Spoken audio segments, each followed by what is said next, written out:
अस्सलाम वालेकुम दोस्तों। हिंदू पंडित बाल योगी ने मीडिया से गुफ्तगू करते हुए कहा कि यहूदी जो ढूंढ रहे हैं उन्हें वो कभी नहीं मिलेगा। इन्होंने ये भी कहा कि यहूदियों के रोंगटे खड़े हो जाएंगे जब वो मेरी ये वीडियो देखेंगे और कहेंगे कि एक हिंदू पंडित को ताबूत सकीना के बारे में कैसे पता। ताबूत सकीना क्या है और इसमें ऐसी क्या ताकत है जो यहूदी अपनी जान दांव पे लगाकर इसे ढूंढ रहे हैं। तो आइए दोस्तों वीडियो की जानिब बढ़ते हैं और इसके बाद ताबूत सकीना के बारे में सुनेंगे डॉक्टर इसरार अहमद से। देखिए, आपको पता है ये मसला क्या है। जैसे मान लो ये मेरे मंदिर है, मैं यहाँ पूजा कर रहा हूँ, तो अपने इस माइक से मेरे सर पे मारना शुरू कर दो, मुझे धक्का देना शुरू कर दो। सेम वही पैटर्न वहाँ पे मैंने ये एक नहीं 1000 वीडियो आई है कि अभी रमजान में जब मस्जिद अक्सा में मुसलमान नमाज पढ़ने ऐसे जाया करता था, ऐसे तब उसको लातों से मारा जाया करता था। जब वो दुआ में अल्लाह को याद करता था तब उसको धक्का दिया जाता था। आप सोचिए ये कौन लोग हैं? ये वो लोग हैं जिनको उन्होंने अपनी जमीन दी रहने को। यहूदी इजराइली, और ये याकूब के ही नाम से इनका वंशज है। और ये जिसको ढूंढना चाह रहे हैं, जो ये चाह रहे हैं, जो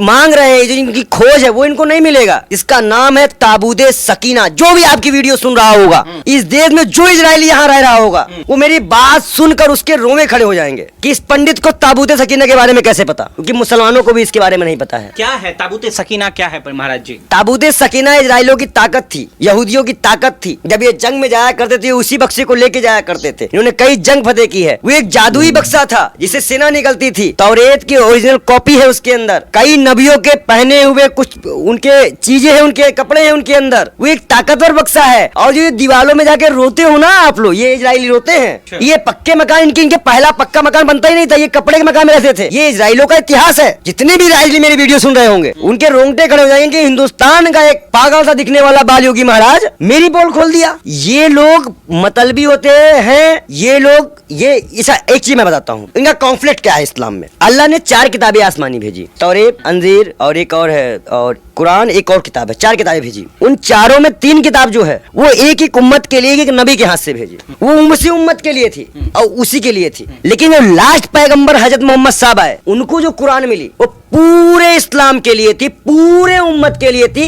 1,24,000 नबी जो की सजदा किए हैं, नमाज पढ़े हैं हमारे नबी मोहम्मद साहब के मार्फत से। मस्जिद अक्सा में उन्होंने नमाज पढ़ाई थी 1,24,000 नबियों को। ये इस फिलिस्तीनियों का मानना है। और यहूदियों का था। हिटलर ने भगाया कुत्तों की तरह, तुमने उनसे कब्जा करवा लिया। देश के प्रधानमंत्री को अगर विदेश नीति ये बात करनी चाहिए तो क्या वो हमको बताए कि जब वो 2017-18 में फिलिस्तीन इजराइल की यात्रा जब वो किए थे, तो हाइपेनेशन थ्योरी जो उन्होंने दी थी कि ना हम इजराइल के भी साथ हैं और फिलिस्तीन के भी साथ हैं, जबकि हमारे देश में भी स्वतंत्रता सेनानी हम रह चुके हैं, हमारे लोग रह चुके हैं। हमने भी ब्रिटिश अंग्रेजों से अपने देश को आजाद कराया है। तो क्या अगर फिलिस्तीनी के हमबास, जो कि वहाँ का गांजा पट्टी का वहाँ इलेक्शन भी जीतता है, पब्लिक सपोर्ट भी करती है उसको, चरमपंथी अगर वो करते हैं, तो क्या हमारे माओवादी और नक्सलवादी ऐसे नहीं है हमारे यहाँ पर? क्या हमारे यहाँ पे और भी लोग नहीं है जो अपने लिए अधिकार मांग रहे हैं, अपने लिए अलग मांग रहे हैं? फिर आप खालिस्तान को क्या कहोगे? आप एक खालिस्तान के लिए कांग्रेस जैसा तोड़ दिए, वो आतंकवादी एजेंडा चला रहे थे आपके कहने के अनुसार, तो फिर आप भी तो ये आतंकवादी का साथ दे रहे हैं ना इजराइल का, क्योंकि वो दूसरे के मुल्क पे कब्जा कर रहा है। अमेरिका इसमें अपना बदला लेना चाह रहा है। अमेरिका चाह रहा है कि ईरान बोल दे और एक और मुसलमान कंट्री को हम तबाह बर्बाद कर दे, जैसे इराक को किए थे। ये बहुत मसला है। आप पूछो हमें कैसे पता?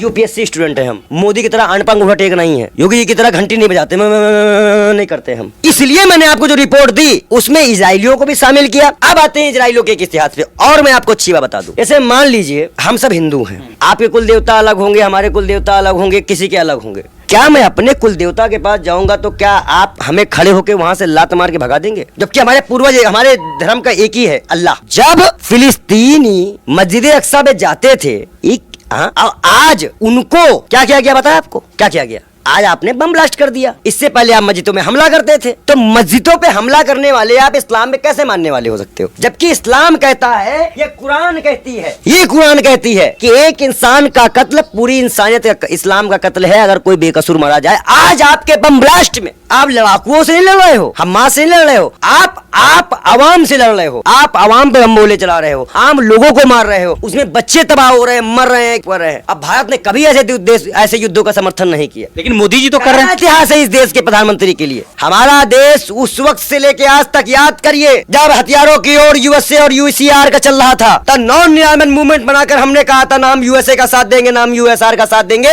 हम तृतीय विश्व की मांग करके तृतीय विश्व युद्ध में हमारा संस्थापक देश रहा है, नेहरू जी संस्थापक रहे थे उसके। हमने कभी हिंसा का नहीं दिया था, प्रचार किया था, निरस्त्रीकरण का प्रचार किया था। और आज तक हमें अगर पाकिस्तान के पास परमाणु ना होता तो हमें और चाइना के पास परमाणु ना होता तो हमें भी परमाणु जमाने की कोई जरूरत नहीं थी। हम जियो और जीनोदे की भाषा में बात करते थे, लेकिन इस देश के प्रधानमंत्री ने काला इतिहास दिया।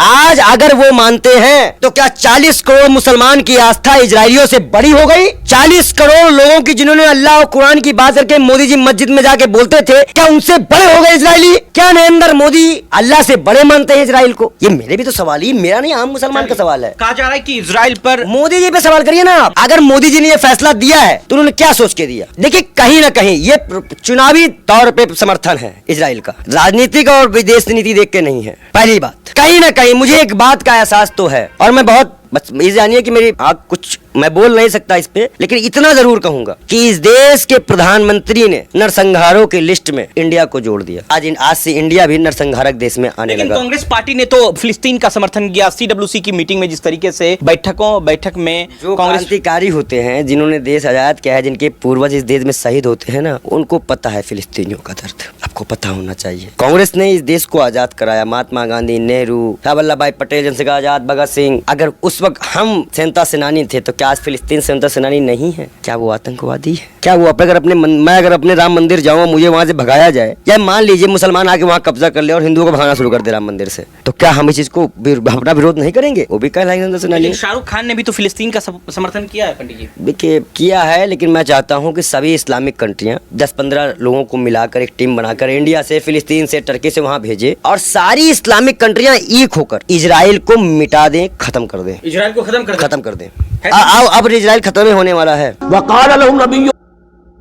डॉक्टर इसरार अहमद का बहुत ही प्यारा बयान है, आप इसे जरूर सुनिए। तुम इन्ना आयत मुल्क ही अंयातियकुम ताबूत फीह सकीनतुम मिन रब्बिकुम व बक़ियतुम मिम्मा तरक आलु मूसा व आलु हारून तामिलुहुल मलाइका। और उनसे कहा उनके नबी ने कि तालूत की बादशाहत की एक निशानी ये होगी कि वो संदूक जो तुम्हारे से जाता रहा छिन चुका है, जिसमें सकीना है, तुम्हारे लिए तस्कीन का सामान है तुम्हारे रब की तरफ से, और बक़ियतुम मिम्मा तरका आलु मूसा व आलु हारून, और कुछ तबर्रुकात हैं जो आले मूसा और आले हारून के उस संदूक में रखे हुए हैं। तामिलुहुल मलाइका, वो मलाइका की तहवील में है। अब इनकी बादशाही की अलामत के तौर पर वो संदूक तुम्हारे पास वापस आ जाएगा। असल में ये ताबूत सकीना जो है, ये इनका एक बड़ा लकड़ी का संदूक है, अब भी है। उनका दावा है कि मौजूद है, और मस्जिद अक्सा के नीचे जो सुरंग है उसमें मौजूद है। बाज़ ज़राए से फोटो लेकर भी उन्होंने डॉक्यूमेंट्री फिल्म भी अभी दिखा दी है कि मौजूद है।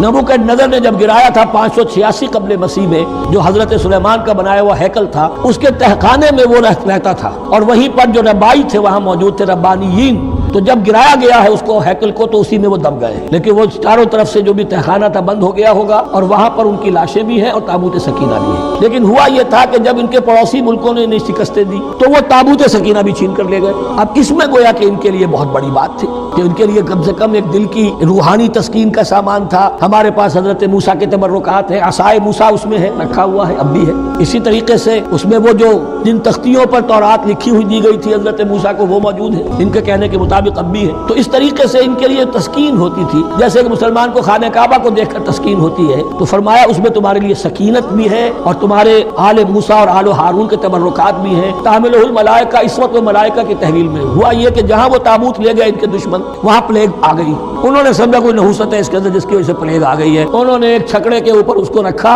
और बैलों को हाँक दिया, जाओ जिधर जाना है। तो हजरत शमूएल ने इनसे कहा कि तालूत का अल्लाह की तरफ से नामजद किए जाना, एक अलामत उसकी ये होगी कि वो तुम्हारे तस्कीन का सामान जो तुमसे छिन गया था, इनके अहदे इमारत में या इनके अहदे मुल्कियत में तुम्हें वापस मिल जाएगा, और वो फरिश्तों की तहवील में है। तो एक रोज वो छकड़ा जो है वो लिए हुए वो ताबूत इनके यहाँ पहुंच गया। इन्न फी ज़ालिका लआयतन लकुम इन कुंतुम मुमिनीन, यकीनन इसमें तुम्हारे लिए निशानी है अगर तुम मानने वाले हो। तो दोस्तों ये थी हमारी आज की वीडियो। ये हिंदू पंडित पहले भी फलस्तीन के साथ था और अब भी फलस्तीन के साथ है।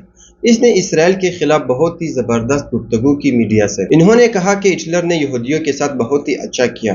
अब इन 10% यहूदियों ने पूरे दुनिया को चक्कर में लगा रखा है। अगर मस्जिद अक्सा को कुछ हुआ तो पूरी दुनिया में तबाही होगी।